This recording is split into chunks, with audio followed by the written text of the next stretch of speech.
Hi guys, welcome back to my channel. Let's get into it. We got another recap of Tyler Perry's Sistas, Season 9, Episode 17, The Ties That Bind. We're almost at the finish line. Oh my gosh, can you believe it? I can't. So, it continues off with, Zach and Fatima at Hayden's house talking to Gary. They basically was trying to hear what he had to say, but it was just giving like diabolical, narcissistic, and they wasn't trying to hear that. So Hayden was like, "Isn't this new Gary like more sinister than the last?" And they was just like, "Yeah, it's like it's crazy." So Zach wanted to beat the crap out of him, but Fatima was like, "No, we're gonna figure out a way to draw up a clause that your dealings with him can be severed immediately, and this looks legit, so we need to back off. We do not want to spend no night in jail." And he was like, "All right, cool." So Hayden said something, and Zach was like, "Can I hit him?" He was like, "No, we good over here." Like, so Hayden was like, "So if that's the case, whatever the case be, y'all can get the heck up out of my place. Y'all can go to Waffle House because it is what it is. Y'all got to go. Y'all ain't got to stay here, but y'all got to get up out of here." So after that, Zach and Fatima, they left. They went and sat in the car. Danny, she's home. She's looking for her money. And she was like, the maintenance people probably came in, and Tony's came in, was like, he slapped her behind, and she wasn't feeling it. And then he was like, she was like, "My money's missing, the maintenance coming." He was like, "No, nobody came in and stole your money. Nobody came and stole your money." He was like, she was like, "No." He was like, "I borrowed it." That right there was a red flag. I think Danny should have kicked him out a long time ago once he quit his job. Now he's giving you a bum. A straight up bum with a gambling habit. Yeah, so he said he borrowed it. She wanted to hear his explanation to why he borrowed it. So she was thinking maybe it's for his little crumb snatchers, child support, and stuff like that. Yes, that was partially true. And then the other part was for his gambling addiction, that he's been betting on sports games since college. Like, that right there was a red flag. And she knew that like a while ago. She probably would have been with him the way they did. Like, after her settlement, that was like, not for nothing. She should have put her money up. Like, granted, that's her apartment, but still, you have a whole freeloader in your house. Now, what if it was her cousin that decided to come in her house while Tony was in the bathroom and take her money? Like, then what? Then one was that? Like, yeah, that was, yeah, yeah. So she's basically out of her 10K. So the excuse he was given was not valid and not warranted for her to be like, So she made it put in her mind like she should have been let him go like 3 or 4 episodes ago. But still, she got all his stuff. And she also told me about, she was like, "So you decided to quit your job, try to move in with me, say you were going to rent out your apartment so that you could help with your money problems. No, it's about time you fix yourself." So she gathered all his stuff. Her house basically smelled like corn chips and hot butt or feet, whatever the case may be. And took all his stuff, threw it outside the door. Picked up his controller, and he was like, and his lube, and was like, and threw it at him. And then it's like, "I'm leaving. Yeah, it is what it is." Then he's talking about, "I was gonna put your money back tomorrow."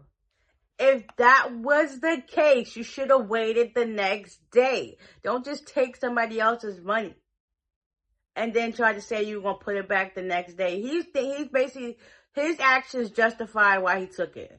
That's stealing all across the board. I don't care what the heck you say. That's her place, her money. Like, you basically just living off of her and mooching off her, using her TV, her Wi-Fi, hot water, food, everything to benefit you. But now that she says something, she's considered crazy and irate. Like, make it make sense. No. So she did right by trying to kicking him out. So as soon as she sat down to give her peace of mind, Tony called her back. It was like, "I put the money back." Yeah, you shouldn't have took it in the first place.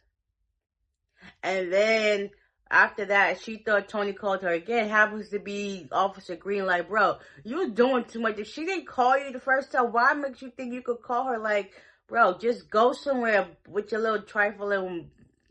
Supposedly, I can wait behind. Yeah, you a liar. You just want the goods and get it, and then on your road. Like, I'm so glad she didn't give him the time of day. Meanwhile, we got Karen. She goes to her residence, well, her salon, and Maurice is there. And she was like, I'm glad you're here. I'm going to tell y'all that I'm moving to Seattle. I love Maurice because he was like, listen, you going to that bland town? She was like, it's not that bad. So then they start talking about, well, I'm going to sell the salon. And then Pam is talking about, well, I guess I have to find another job. So he was like, well, maybe which one of y'all would sell it? She was like, Pam's Mastery. And then Maurice was like, no, not Mastery, Pam's Fresh Start. And then Maurice was like, no, Maurice's Fresh Start, that has like a better ring to it. And then there was like, so then Maurice was like, I guess we'll gather up the girls and everybody, we could come over to my house and do like a pregame. And Fatima, she's probably going to come too. Karen was like, all right, that's cool. So after that, Karen heads back home.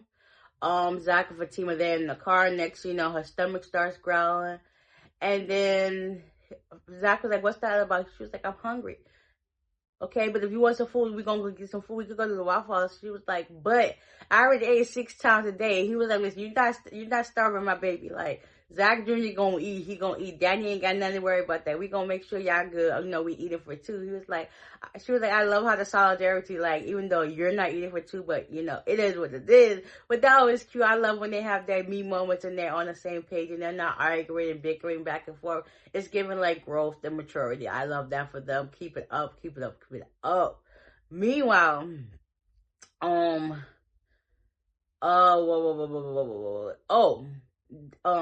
Andy called Sabrina because Sabrina's still rocking with Rock. And Andy called her saying that Danny is like acting like a bee. And Sabrina kind of sees both sides. It's like, yeah, you kind of always like a hoe. You got all these men lined up. And it's like, now it messed with her. So she eventually invites Dr. Vaughn over. She had on this nice dress. And he was like, oh, that looked like the nice vibe. So after that, it got her thinking. She ended up calling Sabrina back, telling her what to do and whatever the case may be. She decided to put on her comfy pajamas and she comes out and he was like, I have my mind elsewhere and stuff like that. And she was like, I made some tea for us. She was like, when did you make that? It's whatever. And then he basically wanted to hit and messed up the vibes with that comfy outfit. So he started saying, drink the tea. She said, drink the tea. He drunk some and just like, yeah, I'm getting tired. He basically played her, gave her a side kiss cheek. And you could tell she picked up on the energy because she already knew what they were both about to do. So it's just like, yeah, Danny got you feeling some type of way because she actually put you in your place and told you the truth. You are like that. And you do have a revolving door of men. And it's just like, when you going to wake up and see? Like, come on now, you have a pattern. So Dr. Vaughn juiced her. Next thing you know, her mom comes in thinking it was Dr. Vaughn all over again. And come to find out, her mama is staying with the aunt. She decided to stay at Andy's and she went and got her room. And that was that. After that, Sabrina and Rock, like I said, they got it on. She basically had some rules for him. He said some things to her and she was like, I forget the rules. And I guess they had a good time. He ended up leaving. And, she just basking in the glory and love that she got from him. And it's like, okay, I see you, sis. What else? Oh, Fatima and Zach, they go to Rich's place to get something healthy. He's supposed to have this banana smoothie, whatever. So he was like, that sounds good. So they end up having that. And he starts telling her about how he got drunk, all that stuff. And then he was like, shush. So then they always talk about how things go with Sabrina. He's out of luck. And basically Zach gives him some advice. And Fatima was like, you sure you want to go with that? He was like, you still here, ain't you? I mean, yes, Zach did put in some work. So Fatima, you give my man some credit. He did that. You still standing there. Okay, you got you a good one. He learned from his mistakes. Okay. One by one, it's getting done. So, yeah, that was that. Hopefully I didn't leave nothing out. I feel like I did, but I didn't. But yeah. Oh, Karen, she goes back home to her family and talking about how she told the girls and how things were going. He was like, cool.